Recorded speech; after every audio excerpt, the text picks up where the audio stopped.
You've already finished that report, right? I saw it sitting there for days, so I just went ahead and submitted it for you. No need to thank me, said my good colleague and lunch buddy, Andrew. What should I do? What should I do? I immediately picked up my phone and sent a line message to Emma, the secretary of Lucas. What if? Lucas is so busy. What if he's not here today? Mr. Lucas is in. My hope was dashed. I slumped dejectedly into my chair. 5 minutes later, I got up and headed straight for Lucas' office. Standing still outside the door, I took a deep breath and knocked on his office door. Come in. A deep male voice came from inside.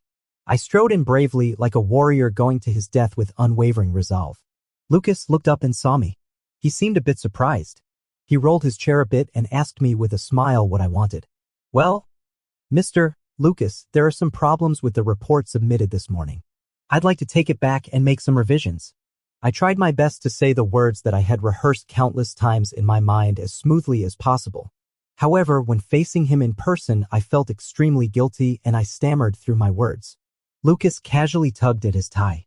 After hearing what I said, he seemed interested and retorted, "Oh, what problems are there? Everywhere has problems." I stared at his Adam's apple and racked my brains to think about what the problems were. What was this report about again? Before I could come up with an answer, Lucas pointed to the table beside him and said, "Over there, go and get it." I felt as if I had been granted amnesty and quickly grabbed the folder and scurried out of the office. So close. I couldn't wait to open the folder to deal with the culprit. However, there was nothing in the folder except my report. My mood had been on a roller coaster all morning. I rushed back to my workstation and rummaged through everything on my desk. That's right. It was this folder. Immediately afterwards, I grabbed Andrew and bombarded him with questions. Andrew carefully recalled all the details and even truthfully admitted that he didn't wash his hands after coming back from the toilet. Bro, what on earth are you looking for? Isn't it just the summary of the last project in that folder? I swear to God that I directly placed it on Mr. Lucas's desk. It definitely didn't pass through anyone else's hands. Well, then there's only one last possibility. Maybe I should quit my job. I said irrelevantly, looking at Andrew. What nonsense are you talking about, bro? Andrew gave me a pat on the head. You don't have a fever either. Yeah, what nonsense was I talking about? Back then, I desperately participated in all kinds of competitions at school and looked for internships in order to get into this company. Even if Lucas makes me feel sick and gives me a hard time, I can't quit. Thinking of these, I choked back my tears and took a big bite of the small cake that Andrew bought for me to make up for me. As soon as it was off work time, I rushed out like the wind and didn't even wait for Andrew. There's nothing I can do. I'm just a coward. When something happens, I just want to hide. At night, I lay in bed, staring at the ceiling and couldn't fall asleep. I brainstormed all kinds of possibilities. So what if Lucas saw it? How can he be sure that it was written by me? Couldn't it be a joke or a prank? I comforted myself like this, thinking of the shocked and helpless expression on Lucas' face after seeing it. Curved my lips. Mr. Lucas, who always seems so calm and composed. It seems that no matter how big the problem is, it's nothing to him. But as I was smiling, I felt like crying again because it was my sincere feelings. It was the love that I had hidden in my heart for so long and dared not tell anyone. Will he feel disgusted? He definitely would. The first thing I did when I got up early the next morning was to pinch myself. Unfortunately, it hurt, which meant it wasn't a dream. Well, after accepting the reality, I started to dawdle while washing up, and almost was late in the end. As soon as I arrived at the company, I found a large crowd gathered around the reception desk. I walked over nervously and found that it was Lucas who had ordered coffee for everyone. I immediately breathed a sigh of relief. The coffee turned out to be from a niche handmade coffee shop a bit far from the company. I didn't expect him to have such good taste. Then, out of the corner of my eye, I noticed that the takeaway note said, "Ms. Chloe." Suddenly, the coffee in my hand didn't seem appealing anymore. Others may not know, but I do. Ms. Chloe, Lucas' girlfriend. There are so many gossips in the company, yet only I know. Only I, who has feelings for him, got the first-hand gossip with tears in my eyes. It's really a situation that makes one not know whether to cry or laugh. Some time ago, my college classmate came to Mingxing on a business trip. Andrew recommended a high-rated Western restaurant to me. Because my friends suddenly had work, I changed the reservation time once. Then when I walked into the restaurant hall and turned my head, I saw Lucas. A delicately dressed lady was standing beside him, holding his arm. The lady was wearing a silver mermaid dress. I saw her affectionately pinch Lucas' arm and act coquettishly with him. The next second, Lucas put his big hand around her waist. Then she said to the people opposite, "I'll invite you to dinner with my boyfriend when I get the chance." As they said goodbye to each other, they walked towards the restaurant entrance. When they walked forward, I dodged behind a pillar. Logically, I had nothing to hide, but I still felt extremely embarrassed. I heard the waiter call her Ms. Chloe. It doesn't seem very shocking that a person like Lucas has a girlfriend, but I still ate that meal without any appetite. Maybe I already liked him without realizing it at that time. The coffee on the table remained untouched. I was originally on tenterhooks trying to avoid Lucas, but it turned out he was on a business trip. Even though he was not around, I still couldn't concentrate. I kept recalling the day of the team building activity. That was the day when I was sure that I had fallen in love with Lucas. Lucas is my senior in college. He graduated 4 years before me. By the time I entered college, he had already graduated. In my sophomore year, Lucas returned to school as an outstanding alumnus to participate in a sharing session. Wearing sportswear, he stood out among a group of elites with thinning hair. After graduation, I overcame all difficulties. 1 year later, I joined the core project team and began to have frequent contact with Lucas. When the HR manager took me to meet Lucas, the secretary, Emma, gestured for us to wait. The next second, Lucas roared from inside the office, "I don't care if he goes to the United States or heaven. It's absolutely impossible for him to just leave without a word." Standing outside the door, I clenched the corner of my clothes. It was only when the manager called me that I came to my senses. 5 minutes later, Lucas looked at me standing nervously beside the manager and joked, "So it's a little kid." His bright smile made me feel so conflicted. What a master of changing expressions. He really should add a layer of sound-proof cotton to his office. It is said that getting up close and personal with someone of a higher status is a process of disenchantment. But I seem to be getting more and more deeply infatuated with Lucas. The first time I went on a business trip with Lucas was on a rainy day. The driver canceled 2 orders in a row. The time I had reserved was obviously not enough. After getting out of the taxi, I ran all the way without having time to open my umbrella. Finally, I showed up in front of Lucas, soaking wet at the last minute. When he saw my sorry state, he immediately stood up and grabbed me, who was in a hurry to go to the boarding gate. "What's going on?" "The boarding has started. Hurry up." I was in such a rush that I couldn't get a taxi. "Didn't I tell you the flight was delayed by an hour?" "Delayed?" I looked at him blankly. "What on earth are you thinking about, James?" Under Lucas' gaze, I opened line. Sure enough, there was an unread red dot. I actually didn't notice it. My tense shoulders instantly relaxed, and then an indescribable sense of grievance welled up. I was thinking about how not to be late and not to hold you back. Why couldn't Lucas just give me a call? But he's the boss, and it would be unreasonable to demand that of him. I sat in the lounge, sulking at myself. I don't know why I, who is usually smart and resourceful, always mess up when it comes to Lucas, making different kinds of stupid mistakes every time.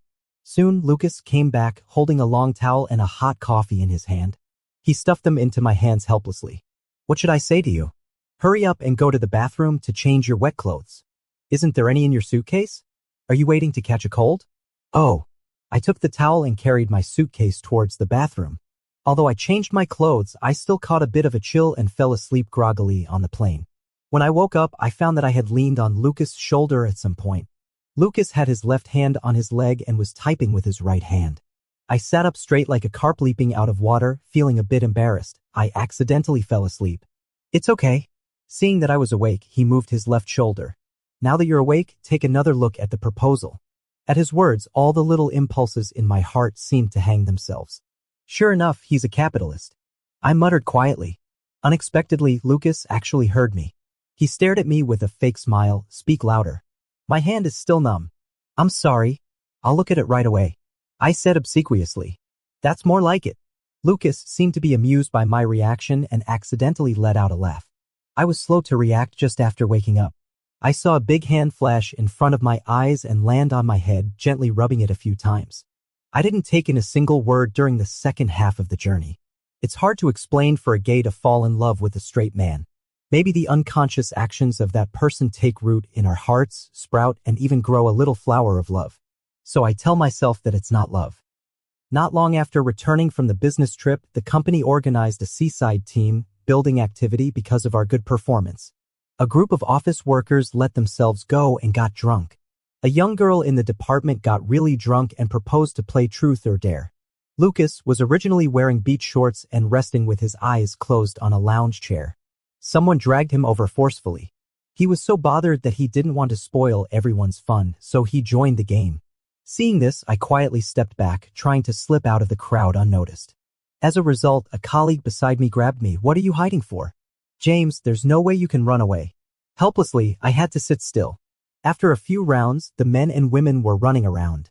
A female colleague even took the opportunity to confess her love.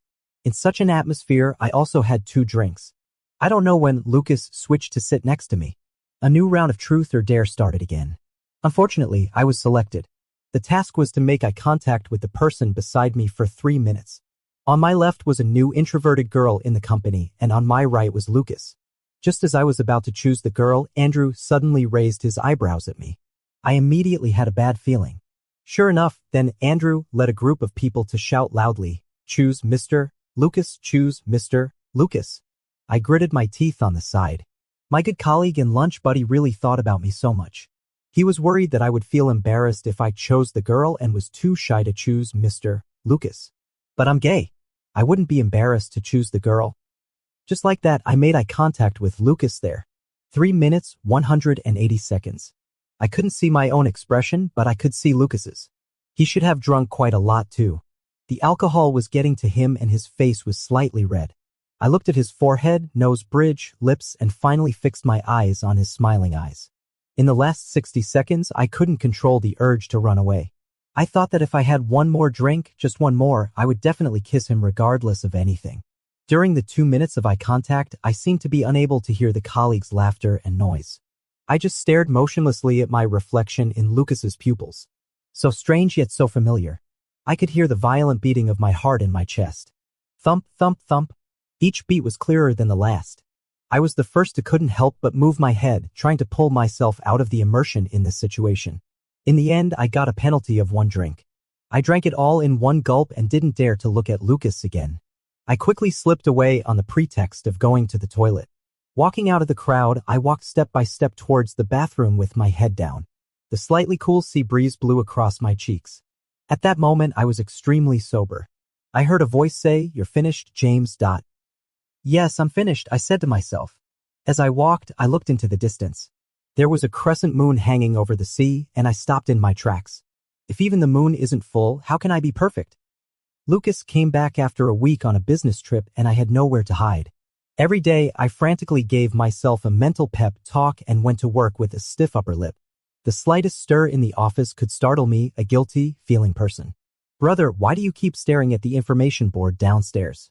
Do you want to change your house?" I stammered for a long time but couldn't come up with anything. I couldn't very well say that I dreamed about that piece of paper being posted there last night. How's the connection with the museum's cultural and creative products going? I shifted the topic extremely awkwardly. Andrew's face immediately fell when he heard my words. "Don't even mention it. That person in charge has a beer belly and is bald. Every time he sees me, he just chats about daily life. He's just a hairless fox. When it comes to work, there are always one problem or another, and he doesn't make any progress. I'll tell the team leader to help you." "Really, brother? You have to keep going to the museum. You don't know how hard it is to park at that museum." It suited me perfectly. So I got the fieldwork assignment and perfectly avoided Lucas, numbing myself in this niche way of working. Andrew and I discussed it and decided to hold a drinking party to feel out the situation. Although we hated it, there was no other way. At the dinner table, the museum's person in charge got drunk and vaguely mentioned the amount of kickbacks to us. Andrew and I glanced at each other and didn't take the bait. Then we said that we understood the rules and had to ask the leader for instructions when we got back. The museum's person in charge was in high spirits and somehow grabbed my hand and wouldn't let go. I had already drunk quite a bit. I was extremely dizzy and had little strength. I tried hard but couldn't shake him off. That stupid Andrew was still pouring the wine there. By the time I managed to free my hand, a large area of my wrist had turned red. Holding back my nausea, I forced a smile and said I needed to go to the restroom. I frantically rinsed my hand under the cold water at the sink but still felt soiled. After rinsing for a while, my phone in my pocket rang. I glanced at it and hung up. Someone was urging me. I looked at myself in the mirror, then lowered my head and walked towards the door. A pair of black leather shoes came into my sight, blocking my way. When I moved left, the shoes moved left. When I moved right, they moved right. It was like we were doing a tap dance, not getting anywhere. Sorry, I instinctively apologized and moved to the left again. As a result, the black leather shoes opposite me also moved to the left. I suddenly got extremely angry along with the pent-up anger from dealing with the old fox. What are you doing? I looked up to question but suddenly froze on the spot. It was Lucas on the other side. Lucas was wearing a black suit with his shirt tucked into his dress pants and his coat draped over his hand. He also looked like he had just finished a social engagement, but it was hard to tell how much he had drunk. He looked at me with a cold gaze, without his usual smile. I felt like a mouse seeing a cat and wanted to run away at once. His serious face scared me and I stepped back. In my nervousness, my left foot tripped over my right. Lucas strode forward and held me up. What's going on? His tone wasn't gentle, but my nose suddenly felt sore. At the moment he touched me, I really wanted to hug him, but then I thought I was being overly emotional just because I had drunk some wine. I held back my tears and stared at the seemingly expensive marble floor tiles in the corridor. It's okay. I've had some wine. It's okay? Who did you drink with? Why wasn't I informed? As if I have to tell you everything. Who do you think you are? But what came out was, the process hasn't reached you yet. If it hasn't reached me, why are you drinking? I didn't even want to answer him. Why was he arguing with someone who was drunk? Besides, you've been a boss for so many years. Don't you know why people drink? Just as he was helping me walk, he suddenly stopped and his eyes fell on my hand. Before I could react, he rolled up my shirt sleeve. I wondered if I was really drunk, but I thought his tone got even worse. What happened to your hand? I felt even more aggrieved, like a child who fell down, stood up on their own, and ran home waiting for their family to notice so they could pour out their grievances. I cautiously leaned a bit towards him, just like an ordinary friend would. I really didn't have any other intentions. Just then, the sound of high-heeled shoes came from not far away. Lucas, why are you so slow? With just this one sentence, I felt as if I'd been struck by 5 thunderbolts. What on earth was I doing? What did I want? I was secretly leaning on a straight man, longing for comfort, but now his girlfriend had come looking for him. I felt ashamed of my own behavior. I quickly broke free from Lucas, tried my best to stand up straight, and regain my composure. Well, Mr. Lucas, Andrew is still waiting for me. I'll go back first. I quickly left along the corridor. Out of the corner of my eye, I felt that Lucas seemed to want to chase after me. But Miss Chloe stopped him and said something to him. When I got back to the table, Andrew had already drunk another round with the old fox. Andrew looked green around the gills. I quickly took his place and stepped forward to toast the old fox. Brother, whether we can cooperate or not, let's have a good drink today. I thumped and took out another bottle of wine and slapped it on the table. Andrew was a bit startled by me and tugged at my sleeve several times while pouring the wine. I ignored him and wholeheartedly showered the old fox with flattery. Today, I'm just going to drown my sorrows in wine. No one can stop me. Anyway, the company will reimburse this meal. I drank heavily, spending Lucas's money to numb my injured heart. But wasn't I also drinking for the company? The more I thought about it, the angrier I got. By the end of the drinking, there was nothing in my mind and I was completely out of my senses. It seemed that someone else came into the private room later. It seemed that someone didn't believe I could walk on my own and insisted on carrying me on their back. It seemed that somewhere on my body was pinched painfully. It was a chaotic night. I had many dreams and as expected, they were all about other people's boyfriends. I dreamed that the person I wanted to stay away from stood in front of me and asked me if I was feeling bad. I dreamed that he coaxed me in a soft voice, saying that he believed I could walk in a straight line. Just before I was about to fall, he stepped forward and put his arm around my waist, just like he did to his girlfriend. This was the action I saw him do to his girlfriend. Yes, I'm just so petty. My waist is also very slender. In the dream, I was very greedy. Even though I knew he wasn't mine, I couldn't help it. I put my arms around his neck and rested my chin on his shoulder. This was a distance I had never been close to before. It was so close. Maybe I would never have another chance. I tightly held onto this person who briefly belonged to me in the dream and choked with sobs as I asked him, why can't you like me? Who said that? It seemed like someone was asking me back, but also seemed like no one answered. I let myself sink into it and fall into a beautiful dream. When I woke up in the morning, I sat on the bed for a full 5 minutes before I remembered who I was and where I was. Fortunately, it was the weekend. I felt for my phone beside the pillow, which was already out of power and was like a brick. I found that I had taken off my shoes and socks, and I secretly praised Andrew in my heart. Good boy. He drank so much himself, but he didn't just throw me on the ground when he brought me back. He even knew to take off my shoes. Then I charged my phone and went into the bathroom with my change of clothes. 5 seconds later, I rushed out again. There were 2 hickeys on my neck. I rubbed my eyes in disbelief and then vigorously rubbed my neck. I wasn't seeing things. They were definitely hickeys. I rushed straight to the kitchen, grabbed a kitchen knife, and then went to the entrance to change my shoes. You old lecher, taking advantage of me when I was drunk. I'm really going to throw up. I blacked out. I don't know if it's lucky or unlucky. My hands were shaking so much that I squatted down at the door to change my shoes. Since I'm tall, it's never comfortable to sit on the shoe-changing stool. I suddenly thought of a problem. That old fox isn't even tall enough to reach my shoulder. These hickeys are near my Adam's apple. Does that mean he had to jump up? Or did he do it while I was lying on the chair? Then what was Andrew doing?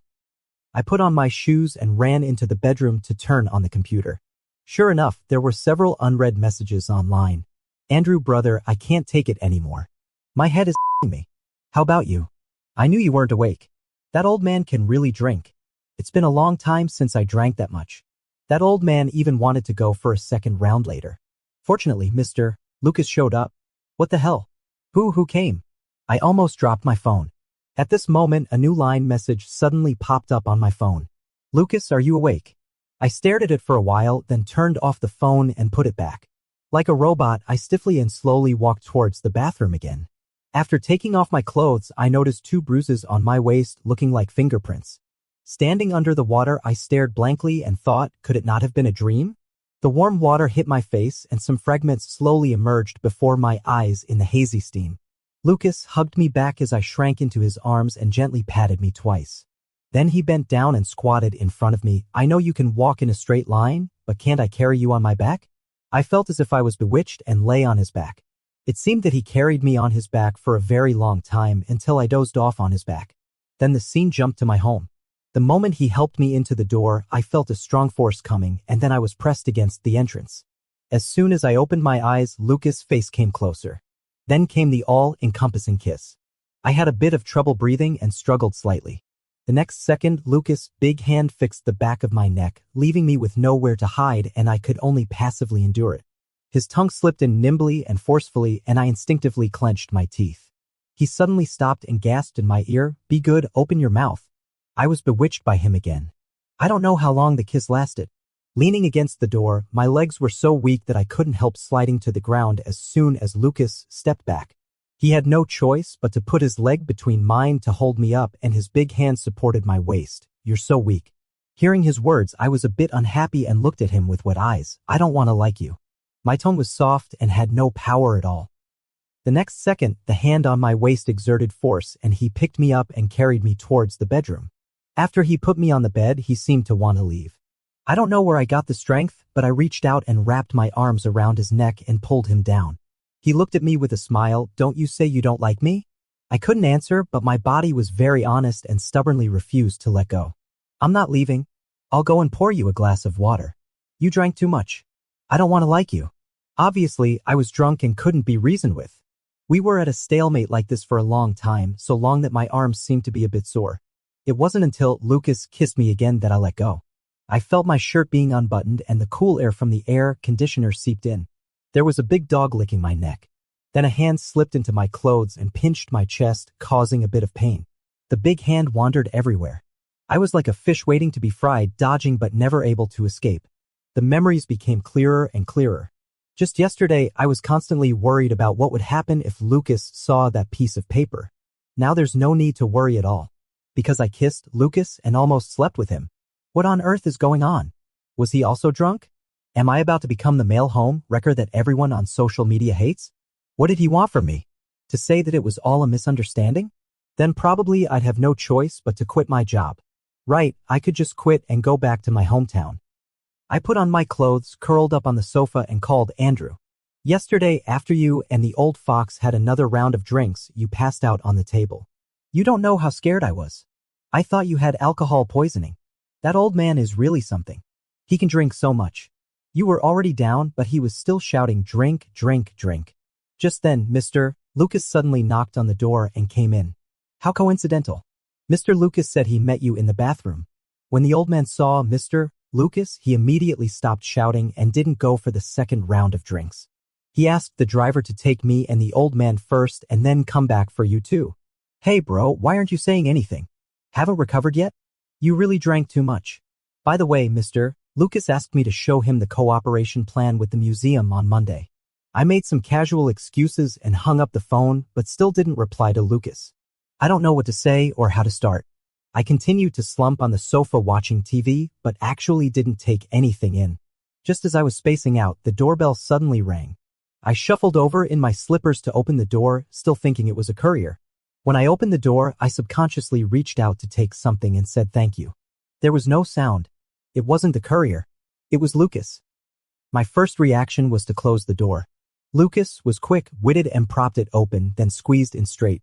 He said with a bit of dissatisfaction in his tone, "What, slept with me and now don't want to admit it?" I stared at him and my ears blushed involuntarily. Was this really Lucas? Who slept with you? I retorted defiantly. Oh, so you still remember? Caught off guard, I was left speechless. He was wearing casual clothes today. After entering the door, he changed his shoes as if he were very familiar with the place and walked towards the sofa like the master of the house. The two of us sat at opposite ends of the sofa. Fortunately, the TV was still on, which alleviated some of the awkwardness. It was a pity that it was a funny variety show playing. The two of us in front of the TV looked like clowns. We simply couldn't laugh. Lucas was the first to turn his head and look at me. I had no choice but to meet his gaze. Weren't you asking me yesterday why I didn't like you? Why are you even afraid to look at me today? I was drunk. Oh? People usually speak their minds when drunk. Are all the things you said when drunk lies? I continued to stay silent. You still said you wanted to stay away from me. James, I'm really curious. How did you tell that I'm straight? You are. You know better than me whether I am or not. He was so angry that he laughed. You have a girlfriend. I suddenly stood up from the sofa and looked down at him, shouting out in exasperation. Having a girlfriend and still having the nerve to claim to be straight. So why? I was drunk, but you weren't. Leave me alone or just hand me over to someone else, okay? You've seen that note but still pretend not to know. Why do you still care about me? Why do you treat me like this? I was a bit reluctant to say the last sentence. I pointed at my neck and accused him. He suddenly stood up too. When did I have a girlfriend? I pretended not to see that note to avoid embarrassing you. I saw it all. Miss Chloe. At Flower Western Restaurant. Lucas was stunned by what I said. Look. You can't argue now, right? Why is Lucas also such a person? She was being coquettish with you and you put your arm around her waist. She ordered coffee for us to assert her dominance and she was there yesterday too. Fortunately, since things had come to this, I just spilled it all out. I didn't know when the tears welled up uncontrollably. I was really angry. I should have argued calmly instead of crying while talking. It made me seem so concerned. Seeing me cry, Lucas seemed to soften all of a sudden. He stepped forward and wanted to hug me. I refused. What are you doing? He insisted, don't cry, Stella is my cousin. I had been sobbing and my mind just couldn't process what he said at first. We ran into her ex-boyfriend at the restaurant that day. You only saw me put my arm around her waist. How come you didn't see that she pinched me before that? She bought the coffee for the same reason. She wanted to invite me to dinner, but I didn't have time, so I asked her to order coffee for everyone. Didn't you notice it was your favorite coffee? Yesterday was a family gathering. She called me because my mom and grandpa had an argument, so I couldn't chase after you right away. I saw the folder as soon as Andrew handed it in. You have no idea how happy I was. I pretended not to see it because you came right away. It seemed like you didn't want me to notice, but I've already taken the paper. I originally planned to take it slow, but I also had a bit to drink yesterday. You were so cute that I just couldn't hold back. I'm not a straight man. I like you. What? I stopped struggling in his arms and tried hard to make out every word. Apart from meetings, I seem to have never heard Lucas say so much. He said he likes me. Fireworks in my mind exploded one after another. Bang, bang, bang. I don't know if it's Lucas's heartbeat or mine. I put my arms around his broad shoulders in return. It seemed that there was no need to say anything. Just like that, I got a boyfriend who was also my boss. The next day at work, I ordered a huge amount of desserts and drinks to share with everyone. Andrew saw the huge change in my mood within just a few days. Holding the dessert, he looked at me worriedly and said, "Brother, what's wrong with you? You must tell me if there's anything. Your brother is doing great. Just enjoy the food with peace of mind. By the way, there's no need to give the museum cooperation plan to Mr. Lucas. We've decided to change to another partner. You've told Mr. Lucas. That's great. Just thinking about dealing with that old man in future work gives me a headache. If it weren't for the fact that the relevant elements of their museum are quite suitable, would it even be their turn? It's just a pity about that meal and all the wine I drank. It's not a pity, not at all. I'm willing to pay for it. It can also be regarded as avoiding risks in advance." I patted him on the shoulder. After we got together, Lucas completely changed. Since I'm not ready to come out as gay, we started a secret relationship. Lucas is completely different between work and after work. At work, he sits in the office seriously and has won the title of the most good-tempered leader for 3 consecutive years. After work, he blocks me in the basement parking lot every now and then. Several times, we almost got spotted by colleagues. After following me home, he was extremely fierce, especially in bed. Last time when I drank with the old fox at a drinking party, he brought up old scores and gave me a good spanking. At first, I was extremely unconvinced and decided to fight to the end. This guy seems gentle on the surface. When I argued my case, he looked extremely serious while listening to me. He promised to have a chaste sleep at night but went back on his word. He turned me over all at once and put me in a position he liked. At the last moment, he wouldn't let me off easily and kept asking me in my ear if I gave in. Naturally, I can bend and stretch. I said heaps of nice things and begged for mercy in various ways, like calling him senior and brother, before he was satisfied and let me go. The next day, Andrew asked me why I always yawned lately. He asked if I didn't have a good rest and if I needed him to recommend some sleep aid products to me. I declined politely. It's not that I didn't sleep well. I just stayed up too late. I cursed Lucas in my heart and sent him a message online to complain, telling him not to go home with me tonight and to go back to his own place. Lucas agreed and said he would drive me home as an apology. Thinking of my aching butt and the soft cushion in his car, I weakly agreed. As a result, while I was dozing off in the car, he took me back to his home. "Excuse me, what's the difference between this and him going home with me?" I refused to get out of the car. He unbuckled my seat belt and carried me in a princess carry back to his den. However, this time he kept his promise and let me have a good sleep. The next day, Lucas and I went to work. I asked him to drop me off at a convenience store near the company. As a result, this guy glanced at my butt and then made a turn towards the basement parking lot. "I'm already okay? Really? Then I won't be polite tonight." "When were you ever polite? It's early today and there aren't many people." I checked the time. Since I didn't have breakfast at home today, I did arrive earlier. I felt a bit more relieved. After parking the car, Lucas got out and opened the door for me, just 2 steps out of the parking space. This guy suddenly grabbed my hand, walked back and pressed me against the car door to kiss me. "This is the company's garage, not my home. Colleagues might pass by at any time. Even in my home garage, we can't do this." Then this guy let go after kissing me for a while and apologized to me plausibly. "Sorry, I couldn't hold it back. I've been holding it in for too long. I didn't dare to kiss you at home for fear of losing control. You've only held it in for 1 day." But he was standing in front of me in a neat suit and finally gently kissed the corner of my eye. I softened my heart. Indeed, 1 day is quite a long time. When I got to my workstation, Andrew was already there. He usually arrives just in time. I leaned against his desk and teased him, "Why did you come so early today?" He looked at me with a complicated expression. He was obviously absent-minded all morning. He didn't even notice several typos in his work report. I couldn't hold it back anymore and pulled him to the tea room to ask him what was going on. He really can't keep things to himself. He looked at me for a long time and suddenly said, brother. "Were you with Mr. Lucas voluntarily? If you weren't, I'll help you." I was a little surprised and then laughed. "Do you think I'm voluntary?" Andrew looked at me awkwardly and said, "I don't know, brother. But you were in such a bad mood before. Could it be? Could it be that there was something important in that folder that I accidentally handed in, which caused you? His voice got smaller and smaller as he spoke. I found it really funny. Are straight men's imaginations so wild these days? Sorry, I don't mean to discriminate against straight men. Stop thinking wildly. Of course, I was voluntary. But you said you might quit your job at that time, he added. There was my secret crush diary in that folder, and Lucas found it. Speaking of which, you're a very useful helper. After hearing what I said, Andrew stared at me with wide eyes. Sure enough, gossip is in human nature. Brother, you. He stammered for a long time and finally patted his chest and promised me to keep it absolutely secret. He said he was already prepared to quit his job with me and help me fight a lawsuit. Although I teased him with my words, I felt warm in my heart. I knew he really cared about me.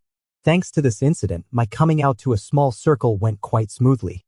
Nothing like people around me finding it disgusting and breaking off relations with me, which I had worried about before, happened. Even Andrew, the straight as an arrow guy, only worried that I wasn't voluntary. There was no such reaction as you're actually gay. It dawned on me later that I had forgotten one thing. How did Andrew know that I was in a relationship with Lucas? Andrew stammered, looking a bit embarrassed, and said, well, I saw you kissing Mr. Lucas in the basement parking lot. It suddenly hit me. Then I realized something was off. I sent a message online to Lucas, did you do it on purpose? Lucas replied instantly, you guessed it so quickly. This guy just admitted it. He still tried to justify himself, saying that this way I wouldn't have to rack my brains to come up with excuses when Andrew asked me out on weekends. My guilt towards Andrew reached its peak. I decided to find an opportunity to treat him to a good meal. Andrew really seldom asked me out on weekends later. Hearing what Lucas said, I seriously suspected that although he seemed to understand and support my request to keep our relationship in the company a secret, he actually kept brooding about it secretly. But there's nothing I can do. Who can resist his charm? Later, Chloe invited us to a meal. She recognized me at the dinner table right away and said she thought Lucas had looked at me in a special way back then. She said that Lucas' grandfather had found out about his sexual orientation and had an argument with his mother that day. Lucas' mother defended him, which made his grandfather so angry that he wanted to sever the father-daughter relationship with her. However, after getting sick, his grandfather had become more open-minded and didn't bring up this matter every time they met. Later, I took Lucas back to my hometown. My parents really liked him. We continued our secret relationship in the company. But I've already planned to quit my job and start my own business. Maybe we'll go public after I quit. Lucas really supported me in doing what I wanted. He took my hand and said, if it doesn't work out, you can just come back to the company and work for me again. I punched him playfully. One day after we started living together, I suddenly remembered the self-help guide that was sandwiched in the folder. I kicked Lucas awake, who was about to fall asleep. As a result, he told me that he had forgotten about it. I was a bit angry, but then I thought that since we were already together, it had fulfilled its mission. Maybe if we hadn't gotten together, it would have been a sad memoir for me. As a result, one day I found it in the safe in Lucas' study. It was carefully framed in a wooden picture frame and placed in the innermost layer of the safe. This big liar. I took it out and hid it. As a result, Lucas discovered it in just 2 days and directly identified me as the thief. I said I wrote it. He said there was only his name on it, that it was a love letter for him and the ownership belonged to him. Finally, I confessed everything under his severe interrogation. After finding it, Lucas didn't put it back in the safe but placed it on the desk in the study. On many nights afterwards, I deeply regretted my act of stealing it. I propped my hands on the desk, hunched over. The picture frame was right in front of me and Lucas was behind me. This is Lucas' bad taste. Rule 1, stay away from Lucas. Move. Rule 4, stay away from Lucas. Move. Do you dare to steal it again? No, I don't. Lucas Perspective Extra episode. The phone on the office desk kept buzzing. When I hung up, it rang again. I was extremely annoyed. Mom, did Teacher Michael call you? Tell me the truth. Did you have a crush on him when you were young? What nonsense are you talking about? Teacher Michael sponsored only after getting your promise. Just help him. It's not difficult for you to talk. It's really not difficult. All I need to do is give a motivational speech to the college students on site. It's really funny that a group of people who achieve success through resources, luck, means, and other unclear factors are talking big about ideals and dreams in front of a group of young people. I learned from experience and kept silent, and finally quickly hung up the phone. On the day of the sharing session, as expected, the first 5 speakers spoke passionately and tearfully. After the sharing ended, a male student in the front corner suddenly stopped me as I was about to leave. He stared at me with his big round eyes and timidly asked, "Lucas, can I ask a question? Why don't you share your entrepreneurship experience?" Looking into his eyes, I finally said the most sincere words that day, "Because it's useless." For years later, I saw him again in my office. I recognized him at a glance. This time, I learned his name, James. I was shocked by my own memory and had to admit that he was really good looking. I saw him through the one-way glass of the office building during a break by chance. He was holding a cup of coffee and a ham sausage to feed the stray cats in the park. The little cat rubbed against his hand affectionately and meowed nonstop. The wind blew up his shirt, and a small section of his waistline was exposed as he squatted down. The phone rang, but I didn't answer it. On the first business trip with James, he fell asleep beside me. I gently supported his head and let it rest on my shoulder. I originally intended to read the proposal but stared at the whirl of his hair for a long, long time. I picked up my phone in a hurry only when I felt he was about to wake up. James almost jumped up when he woke up. His cheeks were flushed and he mumbled, looking angry but not daring to show it. I finally did what I wanted to do the most, stroking his hair. I began to unconsciously pay attention to him. I subconsciously looked for him in the crowd and didn't want to take my eyes off him. I think I may need some patience, self-restraint, and a long-term plan. Although he doesn't seem to be very straight either. Until one day I received a report.